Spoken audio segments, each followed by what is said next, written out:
Corruption is everywhere, but in some countries it's woven into daily life. From daylight bribery to leaders looting billions, these nations top the world's corruption lists. But do they deserve it? Or is the world just pointing fingers? Let's dive into the top 10 most corrupt countries and see if the rankings hold up.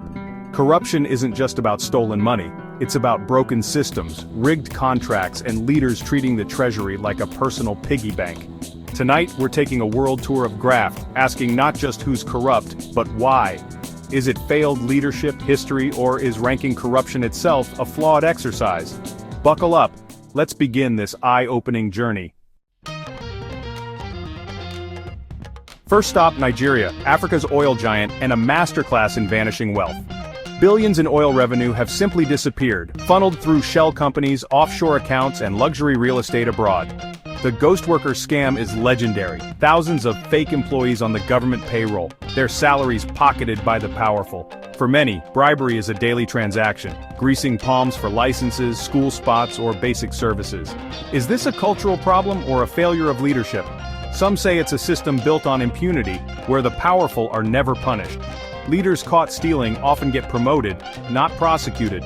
Ordinary people are forced into petty corruption just to survive, while elites orchestrate grand-scale theft. The result, a vicious cycle where honesty is punished and theft is rewarded. Is Nigeria a nation of grifters, or a country held hostage by a kleptocratic elite? The truth is messy. Everyday survival for some, high-level larceny for others. The system keeps spinning and the money keeps vanishing. The tragedy, the stolen billions could have transformed lives. Instead, they fund luxury while hospitals and schools crumble. Nigeria's story is a warning. When corruption becomes routine, everyone pays the price. And the cycle just keeps turning. Next, Russia. A place where corruption isn't a bug, but the operating system. After the Soviet collapse, state assets were sold off to Kremlin insiders, creating the oligarch class overnight. These billionaires didn't invent or build, they just had the right friends. While they bought super yachts, ordinary Russians faced chaos and poverty. Investigating corruption in Russia is dangerous. Critics often vanish, fall ill, or meet mysterious ends. The state calls it Western propaganda. But anti-corruption efforts often target political enemies, not real offenders. Western countries aren't perfect, but in Russia, not taking a bribe is the anomaly. The lines between state, business, and organized crime are blurred beyond recognition. Is Russia's corruption a tool for control, or just a Western smear? Evidence suggests it's both, a system built to reward loyalty and punish dissent. In Russia, corruption isn't just tolerated, it's institutionalized. The result? A nation where power and wealth are inseparable, and honesty is a liability. The system thrives, and the people pay the price. Venezuela, home to the world's largest oil reserves, yet mired in crisis. Oil wealth should have brought prosperity, but instead, it fueled epic corruption. Under Chavez and Maduro, billions vanished into the pockets of the elite, while hospitals ran out of soap and food lines stretched for blocks. The oligarchs live in luxury as ordinary Venezuelans scavenge for food. No-bid contracts, fake food imports, and outright theft became the norm. The government blames U.S. sanctions, but the rot set in long before. Sanctions made things worse, but corruption and mismanagement were the original disease.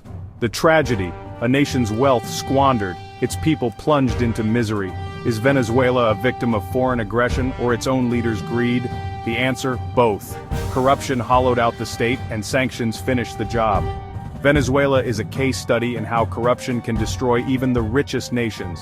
The oil is still there, but the future has been stolen. The lesson, no amount of natural wealth can survive unchecked corruption. The people suffer while the elite thrive, and the cycle continues. Afghanistan, where $2 trillion in aid vanished into a vortex of corruption. Money meant for schools, clinics, and roads ended up with warlords, officials, and contractors. Ghost soldiers and police, phantom schools, and black market fuel deals hollowed out the state. Corruption fatally undermined the nation-building project, making real progress impossible.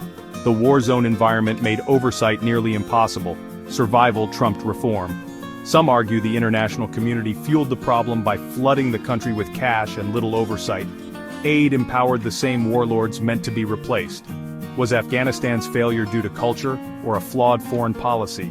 The collapse in 2021 proved the foundations were rotten. The question remains, who did the rotting? The locals or their foreign backers? Afghanistan became a black hole for money and hope, and the people were left with nothing. North Korea, so secretive even measuring corruption is guesswork. The Kim dynasty treats the nation as personal property. The state is a kleptocracy by design. For ordinary people, corruption is about survival, not greed. Bribes are paid for food, travel, or to run a market stall, just to get by. Officials demand bribes because their salaries are worthless. It's a food chain of extortion from top to bottom. Is it even corruption when the system works exactly as intended for the ruling family? In North Korea, the line between public and private gain doesn't exist. The suffering is immense, but the system is airtight. Ranking North Korea is almost pointless. The whole state is the scam.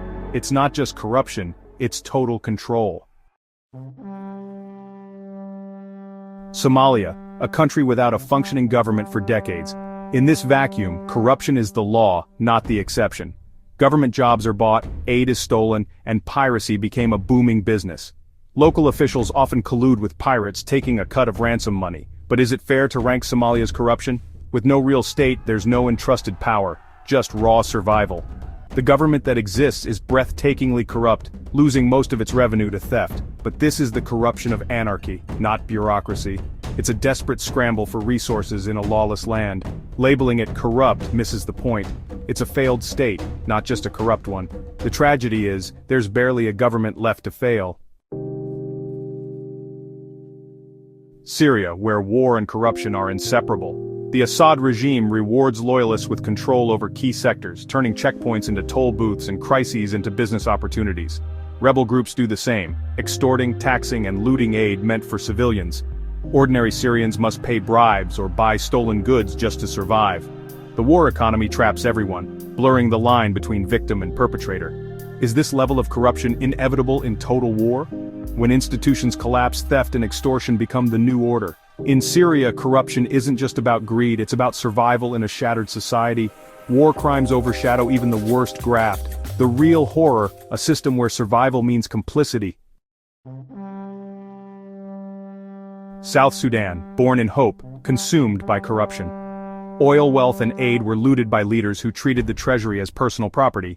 Billions vanished into foreign mansions and luxury cars, while famine spread at home.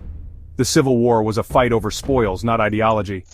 Ethnic divisions masked a kleptocratic power struggle. The international community, eager for independence, ignored warning signs and empowered future looters. Was it failed leadership or failed statecraft? The answer: both. Greed destroyed the nation before it could stand. The people paid the price for their leaders' betrayal. South Sudan became a cautionary tale of squandered potential. Equatorial Guinea, tiny, oil-rich and ruled by the Obiang family for over 40 years. Oil transformed the country on paper, but most citizens remain in poverty. The ruling family lives in absurd luxury, supercars, mansions, and even Michael Jackson's glove. The government is a black box. Oil money flows straight to the top. Western oil companies do business, funding the kleptocracy and looking the other way. Some assets have been seized abroad, but the regime endures. Is the world complicit, or is intervention a violation of sovereignty? Equatorial Guinea is a caricature of corruption. Everyone knows, but nothing changes. The people suffer while the elite flaunt their wealth. The system is designed for theft, and it works perfectly. Haiti, where tragedy, poverty, and corruption are inseparable. Billions in post-earthquake aid vanished, some stolen by officials, much siphoned off by foreign NGOs and contractors. The Republic of NGOs undermined local institutions, while phantom companies pocketed contracts. The Petro-Caribe scandal saw billions embezzled, sparking mass protests. Is Haiti's problem corrupt leaders, or centuries of foreign meddling? Both. Internal corruption is massive, but foreign intervention set the stage. Aid often bypassed the government, creating a parallel state. The result: broken infrastructure, endless poverty, and a cycle of blame. Haiti is the ultimate test case for corruption's complexity. Every problem is tied to an external thread. 10 countries, 10 stories of breathtaking graft and broken systems. From stolen oil to vanished aid, the result is always the same. Elites get rich, ordinary people suffer. These rankings show what's happening but rarely explain why. Is corruption about leaders, or does it start at the bottom too? Share your country's story in the comments. Was this list fair, or did we miss the mark? Corruption isn't just over there, it's a global system, and understanding it is the first step to change. Thanks for watching.